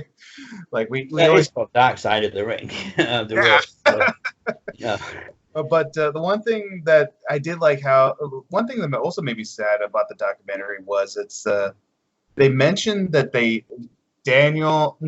David and Nancy's sister did not talk for how many years? 12 years, was it? For a long, it was from not long after it happened up until the documentary, wasn't it? Because it was Jericho that got them back together, wasn't it? Yeah. Because it showed you him at an AEW show, and he must have got them together like a week or so before. But they'd both been told, "Oh, she don't want out to do with you," and he'd been told that, she'd been told, "Oh, he don't want out to do with you." So you got to wonder who's in middle stirring that up. Yeah, I want to know. That's one thing, and at the same time, I'm kind of glad she didn't mention who said that, but at the same time, I want to know, like, who told you that? I Like, don't think they would mention it because there'd have been too many people like, well, we know, there'll be people who have theories about it, but it was like when it showed you Jericho when he come back from his match and he was stood in the dressing room talking to him, and he said, both of you needed this. You both needed each other because you two are the only ones that know what each other is going through. And it was like, do you know what? Jericho was up there for me, and now he's up there. He's just like, I mean, he had a lot to do with that documentary. He narrated it, didn't he? Pretty much. Yeah. All of it. He was interviewed a lot, and I thought it was just amazing in that. And for him to be the one to get in touch with him and say, right, would you be interested in having his number? Yeah, of course I would. Would you like your auntie's number? Yeah, of course I would. And then getting back in touch and getting to see each other again, and then going to watch wrestling together. And hearing David say that's still my auntie.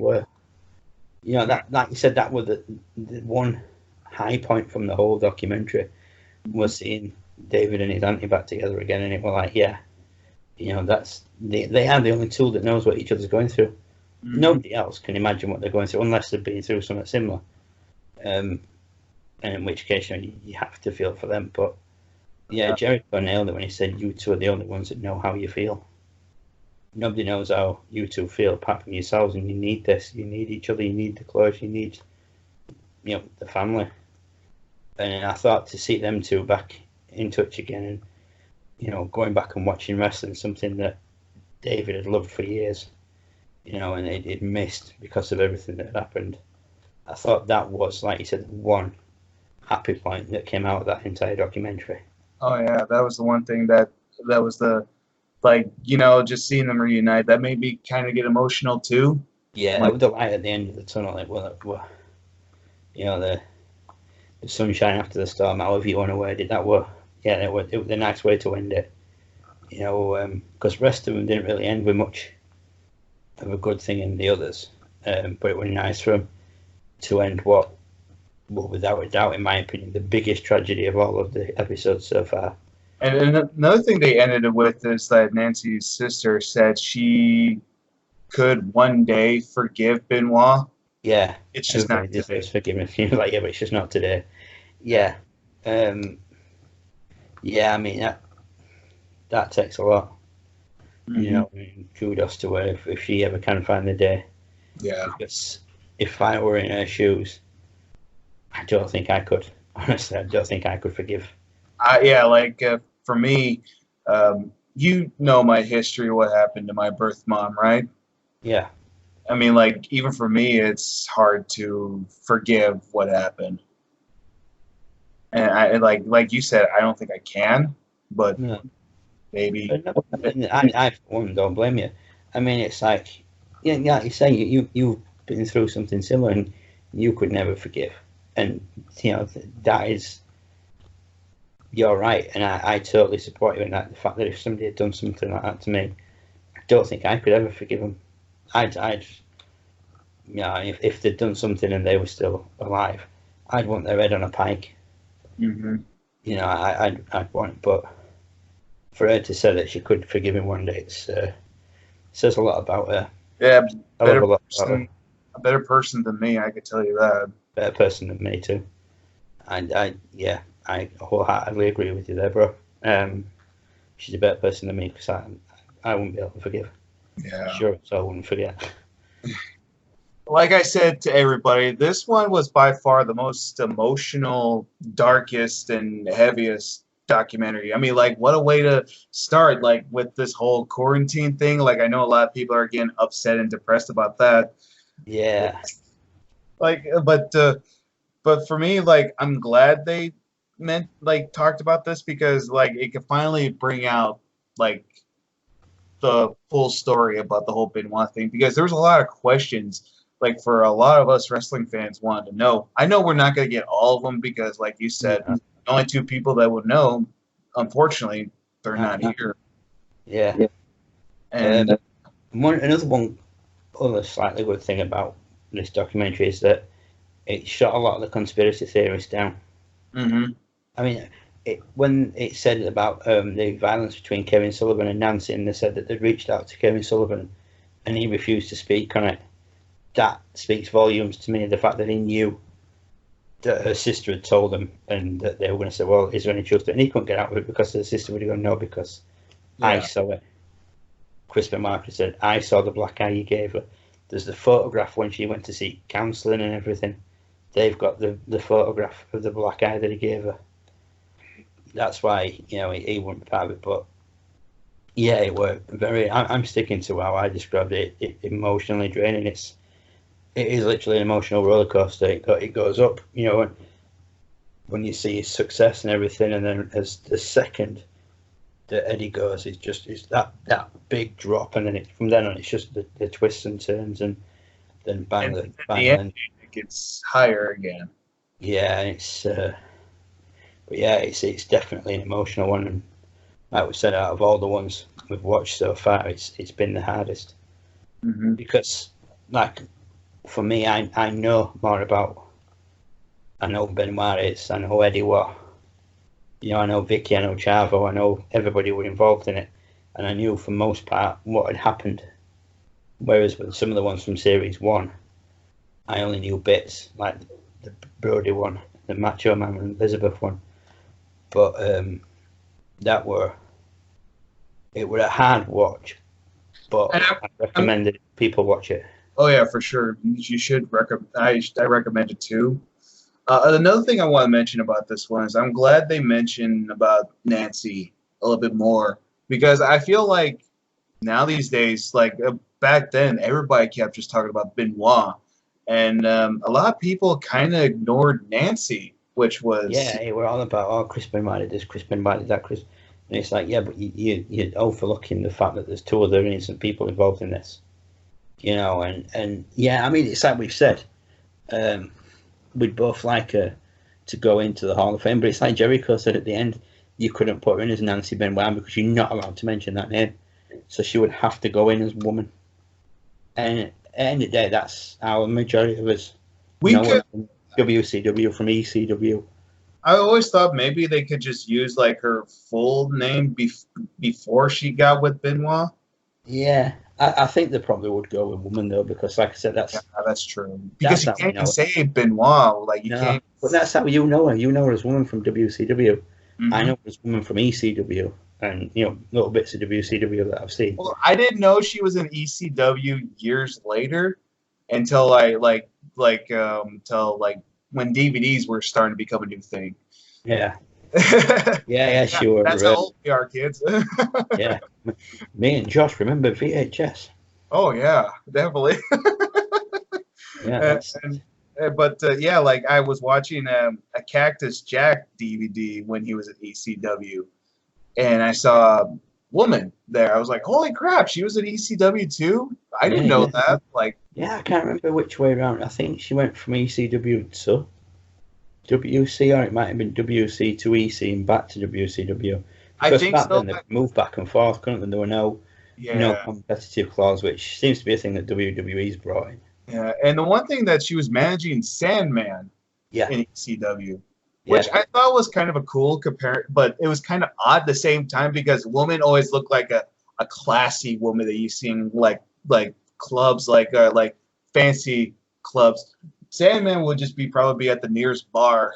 Yeah, it'd be over the road in nearest Irish bar, you know, his t-shirt and jeans and stuff. But yeah, I mean, she were on that 1993 CW event that I've watched. That I've just got to film the review for, and that was hard work to watch.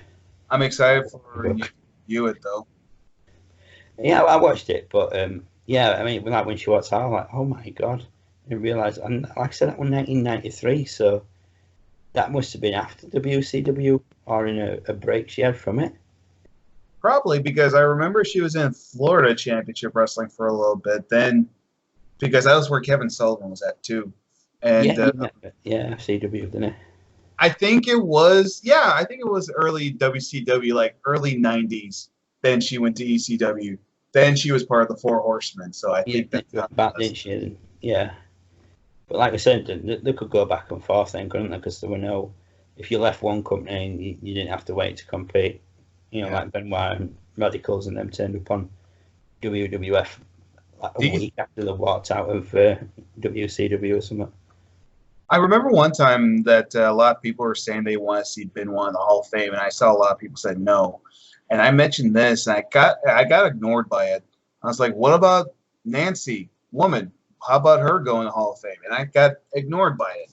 Yeah, because people tend, like we said, people overlook her completely. But I'm with Jericho completely. Put her in the Hall of Fame as woman. Yeah, definitely, you know, for sure. Because she rightfully deserves it because she was a great woman manager. Like, I mean, they put Sunny in. Oh, jeez, don't remind me. What did Sunny did exactly the same. She were a female manager that, you know, that's what women did, and women did. I know, but the thing is, like, now seeing Sunny now, like, don't remind me, like, what happened to the Sunny that we knew. Yeah, she's now doing certain film. Well, she only did that one film, didn't she? Mm-hmm.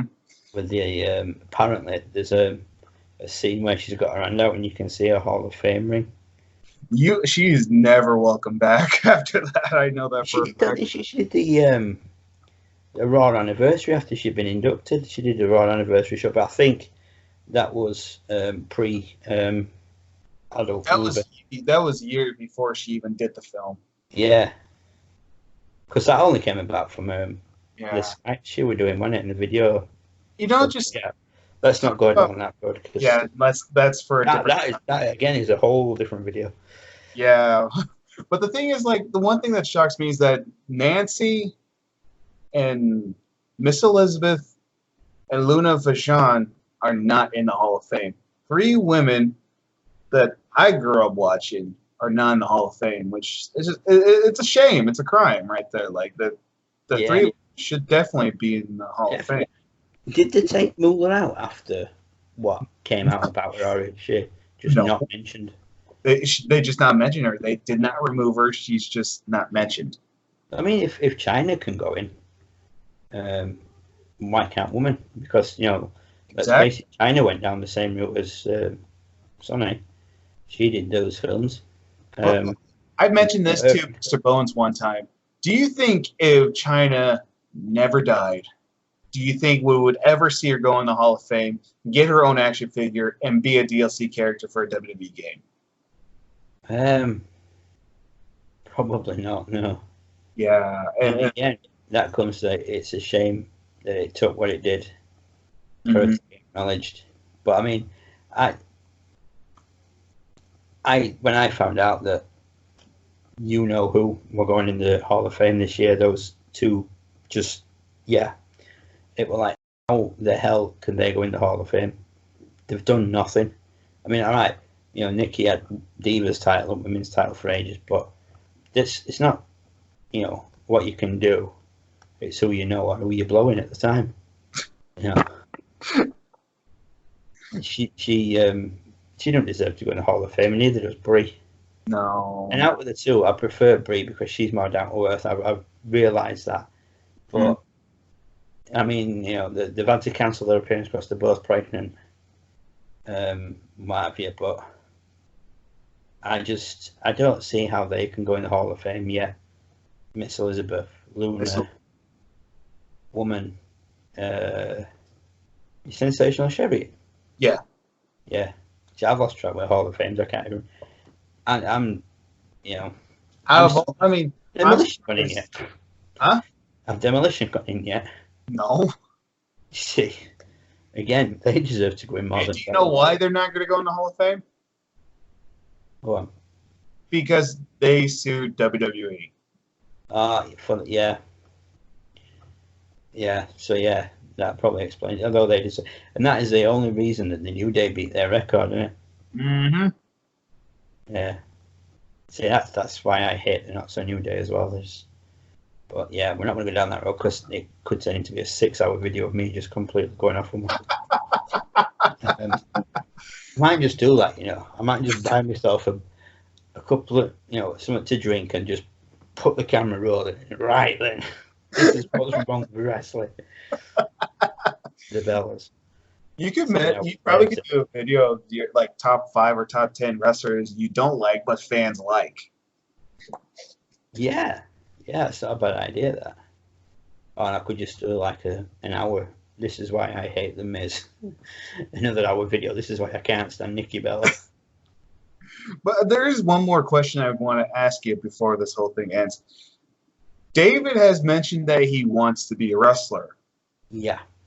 Can you see him wrestle now these days? How old is he? He's I think in his 30s, I think. I mean, he's not too old, is he? Because Batista didn't start till he were in his 40s. Yeah. Yeah, I mean, he was late 30s, wasn't he, when he got into it. He's in his 30s or 20s. I'm not sure, but but the thing is, there's one problem with him going in wrestling is his last name, and you can definitely tell he looks like his dad. Yeah, there's definitely a resemblance. I mean, I think it's safe to say that WWE wouldn't touch him unless he changed his last name to something else. Maybe he could be Pegasus Kid, the new Pegasus. Yeah, that's what makes me think, like we said about if him and his brother, he probably would go to Japan. Mm-hmm. And they would just bang him under a mask and call him Pegasus Kid. And, but I think if he were going to do it, he'd have done something about it by now. But like you say, it's going to be hard for him because of his last name. A lot of places are instantly going to blackball him, which isn't fair on him. He's still a victim of. There's probably would be some indie shows that would allow him to wrestle, so they could get the publicity. Probably, if he'd been training and he'd made appearances on, TNA, Ring of Honor, stuff like that, and he'd been doing indies, I still don't think WWE would touch him unless they made him wrestle under a mask. So nobody knew who he was. He could be the 14th Sin Cara. Yeah. Do you think AEW would take him? Yeah, I think they would because they're pretty savvy. I mean, they took Matt Hardy. Yeah. Took Brody Lee, who was Luke Harper. Mm-hmm. And both of them, I mean, like I said earlier, when we were about Randy Orton, beating the crap out of Matt Hardy in his last night. That's not how you send somebody like Matt Hardy off. You don't have him just get destroyed by the guy you're pushing as the major heel at the moment because Matt Hardy deserves so much better. Yeah. It's a shame. And, for Luke Harper, every time he tried to go out on his own, like, no, we'll put you back with Eric Rowan. We'll give you Bludgeon Brothers. We'll give you, Rowan and Harper. And it's just like, they never gave him a chance to prove what he could do on his own. And, I mean, if you watch some of his, I've only ever seen him really before WWE and CZW, mm-hmm. when it was Brody Lee, and he were really good. I mean, he was brilliant. I thought he was great in that. It looked a bit strange without a beard. Yeah, for sure. But other than that, he was great. Do you think he would do well if, I don't know if he's in training or not, but if he ever does, you can see him go to All Elite Wrestling? I don't know. It's like I say, it depends how good he is. Sure. And a lot of people in AEW have proven themselves elsewhere. Even younger talent like MJF. Mm-hmm. You know, he's been doing indies and working his ass off, and like MLW, is it AIW or AAW, one or two he were in. He's done a lot of indie companies, and he's really got himself down. Who else? Darby Allin. He did a lot of indie stuff before he joined there. Orange Cassidy, grafting his ass off on indies for years, and then he's gone to AEW. They just seem to have signed the right people. Dr. Luther, I'm really happy that he joined All Elite Wrestling. Yeah, I must admit, when I saw you post about it, I was like, that's cool. You know, something you've literally followed his career for years. Mm-hmm. Now he's turning up on AEW. I mean, he's not wrestling or anything, which is a shame. But oh no, he wrestles for AEW Dark, which is their YouTube show. Oh, the AEW Dark. Yeah, he's having a rivalry with Jimmy Havoc. Jimmy. Oh yeah. Sorry, I got distracted. Hi. She's gone now. She thought I was talking to myself. I'm like, yeah, isolation's finally got to me. I'm sat here recording myself talking. Yeah, I mean, I've like I mentioned to you, I because I don't watch WWE anymore. I've not watched Ring of Honor for ages either. I'm kicking myself about that. But I've been watching little bits and bats of stuff I can get on YouTube, like MLW. I've watched quite a bit of that. Mm-hmm. And you know, they've got the New Heart Foundation on there. They've got Teddy Hart, David Boy Smith Jr. and Brian Pillman Jr. And I know a lot of people, and I'm going to skirt around this one as best I can because, well, we can talk about it when we finish recording. Okay. But we have somebody who we're both familiar with who lives in the Great White North. And a lot of his friends massive marks for Brian Pillman Jr. And I'm sorry, I just don't see it. I don't see the appeal. I just don't think he's that good. Brian Pillman Jr.? Yeah, I don't see. He's nowhere near as good as his dad was. And to me, he's one of them that's managed to make a career off of who his dad was. I just don't rate him. David Boy Smith Jr., I think he's great. Teddy Hart, like I said, I've only really sort of appreciated him from MLW. He's in prison again. Yeah, until he got banged up. But it's like a lot of second and third generation wrestlers have got a lot to live up to. Like And Cody it's Rhodes. tough. It's very tough. Cody's doing it. You know, well, I mean, Ted DiBiase Jr. He never really made it. And he's a great talent too. He was a great talent too. What good? Yeah, I mean, Randy Orton, obviously, he's a third generation. Rock. You know, there's a lot of them have a lot to live up to. But Brian Pillman Jr. for me, just I don't know. I'm sorry, a lot of people might start bashing the comments. I can just hear the keyboards already. Yeah, you can hear it. You don't know what he's talking about, but it's like, I'm sorry, I just don't see it. I don't rate him at all, and I understand. I mean, like I haven't watched that much about him, but all I can say is that I think he's okay. That's all I can say is I think he's okay. Not the best, but not the worst, but okay. Yeah, he's one of them. You just go, meh. Yeah. Yeah, you went to watch a show, we're on it, or so and so, and I mean, Brian Pillman Jr. What were you like? Meh. Yeah. David Boy Smith Jr. were like, what were you like? David Boy Smith Jr. Man, he were awesome. Yeah, I know. But you know, Brian Pillman Jr. Just meh. But MLW, you can watch a lot of their stuff on YouTube. I have. Great stuff. Alex Hammerstone, I know. I had him as a guest, and he wrestles. Yeah. When I saw that, I was like, "That's the big dude from MLW." Like, oh my god, well done, Josh. That's you know. I mean, look at him now and what he's doing and stuff. And he's a beast. Yeah, Dynasty with MJF. Or well, last time I watched, I don't know if they're still going, but yeah. It's a while. But I've just not been able to get my head into anything. But I'm trying to come round and get back into it, and you need to come over here, brother, to come to one of the shows with me. Oh yeah, that would be awesome. Yeah. Well, Richard, thank you for being on this review of the Dark Side of the Ring documentary, we will be back sure to talk about New Jack, right? Yes. Yeah, I think like we discussed, I think given this sort of isolation thing, Yeah, you can do this sort of thing. So it's good for me, and it gives you something to do reviews. We've seen as Luigi Lover himself is banged up with just himself and his beard for company. yeah. Mr. Bones unfortunately can't be here with us because of the whole.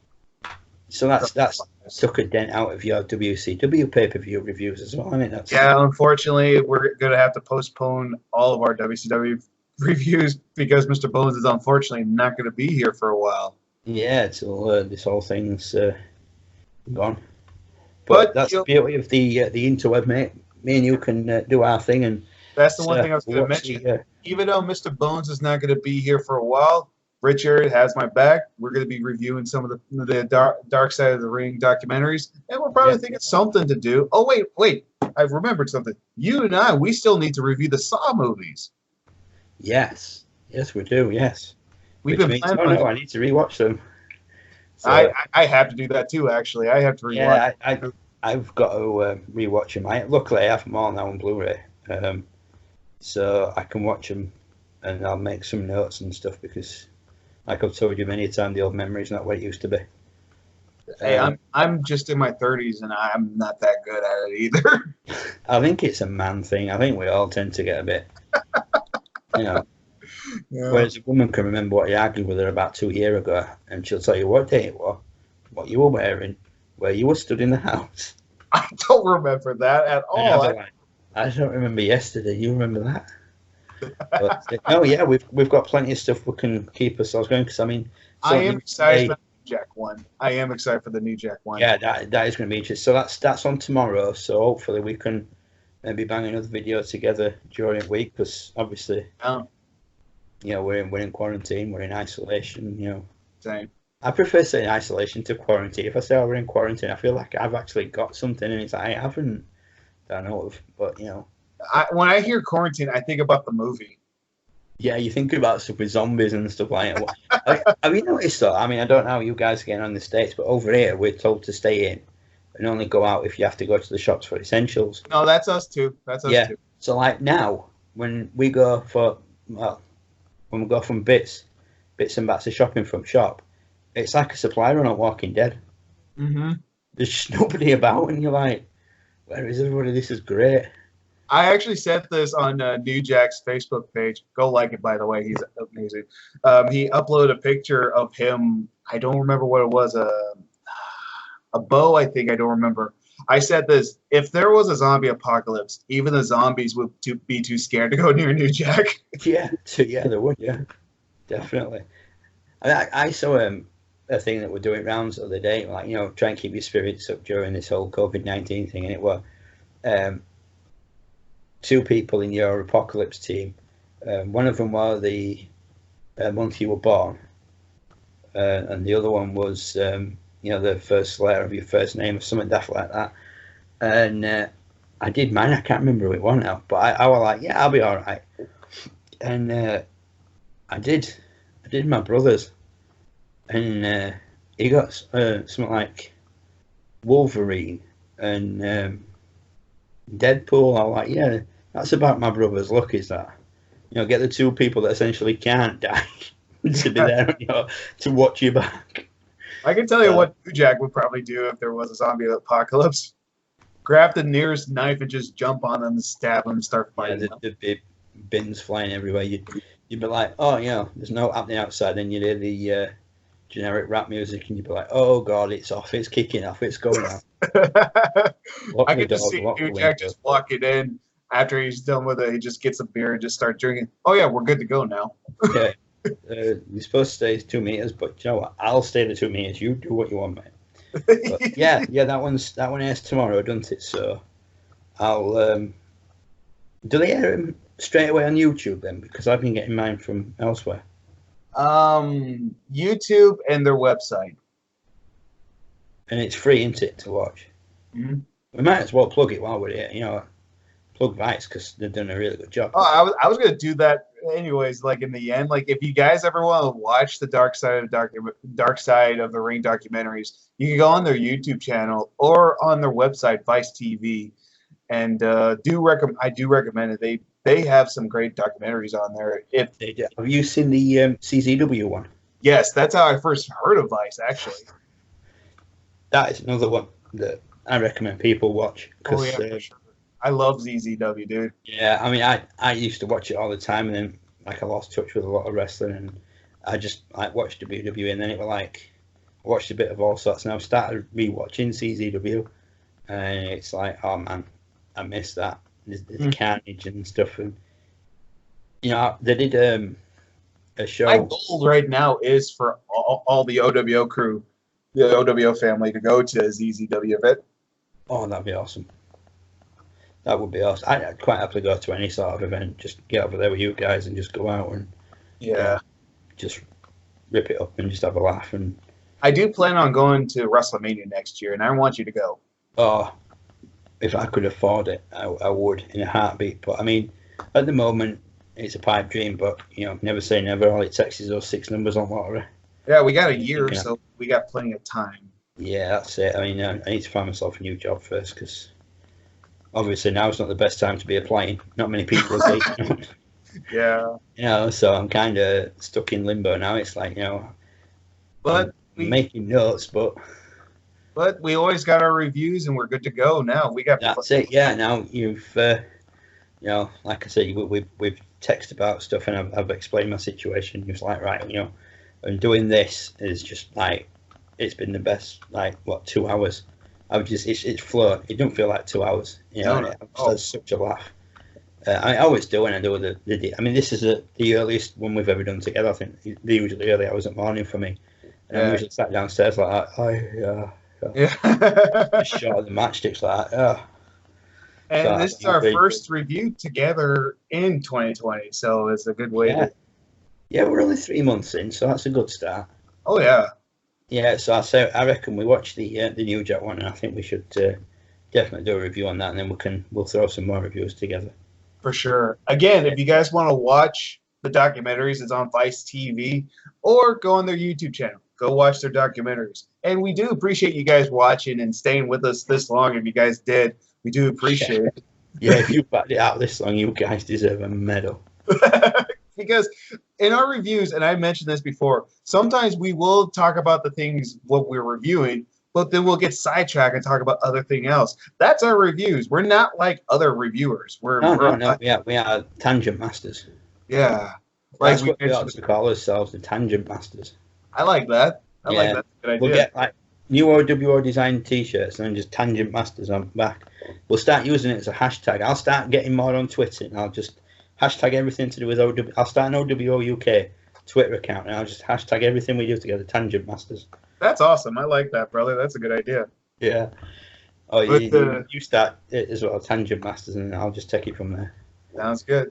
And again, Richard, thank you for being a part of this review, brother. Thank you for It's always great to do a review with you, bro. It is. It's always good fun spending a bit of time like this. I mean, like we text regular, chat over Messenger and stuff, but doing stuff like this is always fun. It's that little bit of face to face, and you know. And I'm looking forward to doing the Dark Side of the Ring documentary reviews with you. I'm excited to do more. I'm excited for New Jack's documentary. Yes, that's going to be, like I said, that's going to be entertaining. So yeah, I'll get that one watched as soon as, and then we can do a review on that one. And everybody who wants to know where you can find Richard, what's your Twitter? Well, if you want to find me, I'm usually under a rock somewhere. Twitter, I'm not really so active, but I will start, using it more. So once I'm a bit more active on there, I'll throw my. But it's OWO UK. Like I said, they haven't been on there for a while, but that's going to change. And then there's my normal channel. And also Rick Pete. Yeah. And also, Richard, he has a merchandise store, so go buy some of his merch. Link down below, so go buy some of Rick Pete's merch. Yeah, I did some new designs actually today that I've just put up on the store. I got bored and I was like, what can I do? And before I shaved my beard off, I decided to come up with some designs. So I've thrown them on there. I'll see what happens. Somebody might like one. Yeah, go on his merchandise store, go buy some of his merch, and I promise I'm still working on OWL merch myself, actually. I'm still kind of working on it myself. I just been, okay, I'll fully admit, everybody, the reasons why I haven't been working on it that much is because, one, I've been kind of lazy, and also, two, I just been busy with work. So, I got plenty of time now. Now you're nothing but time. Actually, I stand by what I told you ages ago. Apply for a pro wrestling tees page, man. The t-shirts will fly like hotcakes. Yeah, for sure. Again, Richard, thank you for being a part of this. I'm excited for tomorrow to watch the new Jack documentary and reviewing it. Definitely. Excited for it, and thank you again for being a part of it. Thank you for having me. And thank you, Maniacs, for watching. If you stayed for this long again, thank you. We do appreciate it. And we love you guys so much. Thank you, Maniacs. And I promise I will get working on my review of The Secret World of Ariete. I know I promised to do that a long time ago. But again, I'm going to say what I first said, been kind of lazy. So, but again, working. Now you have time. Oh, yeah. But also I've been working on other projects too. So that's another reason why I haven't done it yet. Yeah, I've had other projects, but can't really talk about that on here. It's okay. I get it. But again, thank you guys for watching. Don't forget to like and subscribe to Oregon Wrestling Observer and Rick Pete's YouTube channel and OWUK. Don't forget to subscribe to this guy. Don't forget to subscribe to this beautiful bastard on here. Right? And love you, Richard, so much. Love you too. And thank you guys. Don't forget to like and subscribe. We'll see you Maniacs next time. Hit the like button. Love you guys. Bye-bye.